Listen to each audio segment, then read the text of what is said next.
So we're here in the YSP chapel with your incredible work, 399 Days, which is actually named because that's how long it took you to make it. Did you know what it was going to look like when you embarked on this incredible journey?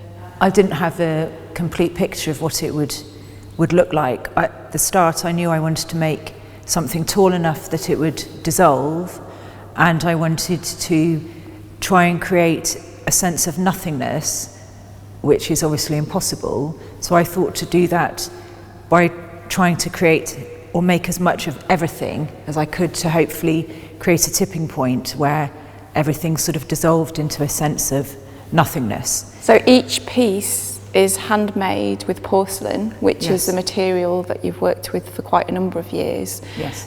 Do you feel you've now mastered porcelain? I feel I now know enough about porcelain to work as if I know nothing. There's always an element of chance with working with porcelain that, you know, after a certain amount of time you can begin to predict more closely what it might do. Rather than trying to control the material, I'm much more interested in sort of choreographing the material to then let the material respond in its own way.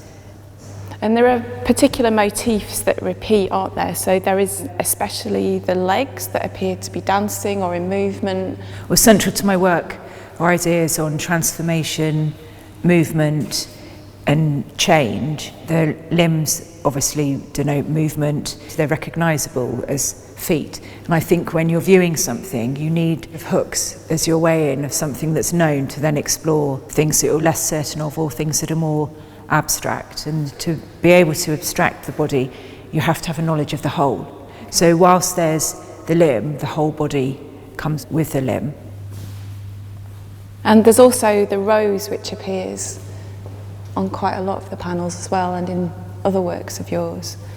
Rilke said that the rose can be seen as a model for life and death, in that the petals are life and their beauty that's wrapped around a sense of nothingness, which in a sense, in making this work, I have sort of created the void or the nothingness by cloaking all this modelling and work around the central emptiness. So if you come round the sculpture, you'll see that there's a viewing crack where the column ruptures and you can see the interior of the piece, which again goes back to the idea of trying to do everything. So initially I wasn't thinking of having an interior to the piece. As I was making, I realised that, you know, inside obviously had to be present. The orb as well that features.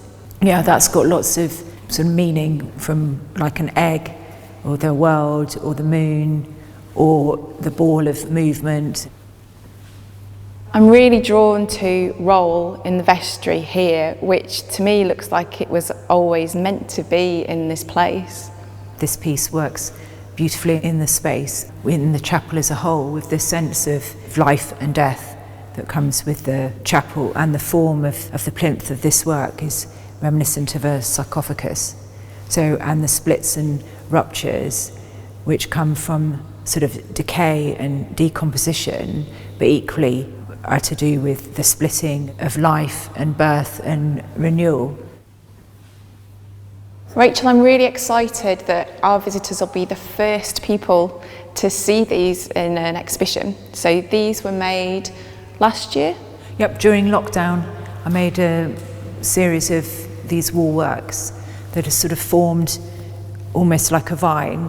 The titles of them, Eddy, Wall and this one, Pulse, all words that describe the movement of water.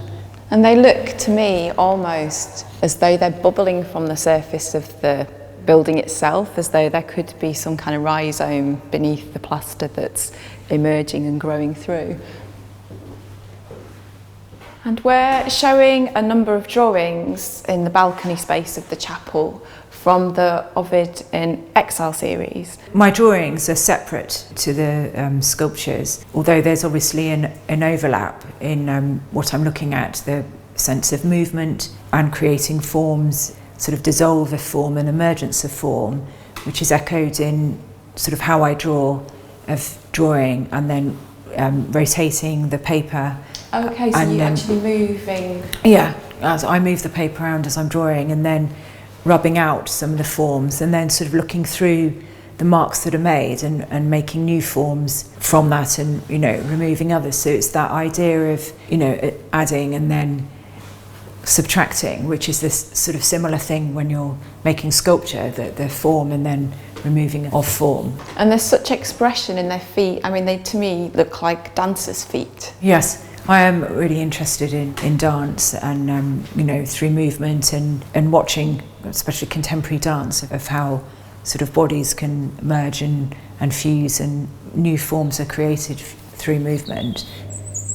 I think it's made me see this building, which I'm really familiar with, in different ways as well. So I've started to notice little bits of the detail of the architecture, and it seems to just fit beautifully here, both in its physical presence, but in the concept really, and the idea that this chapel since 1744 has witnessed major life events, marriages, funerals, christenings, and there's something that resonates with that for me, I think.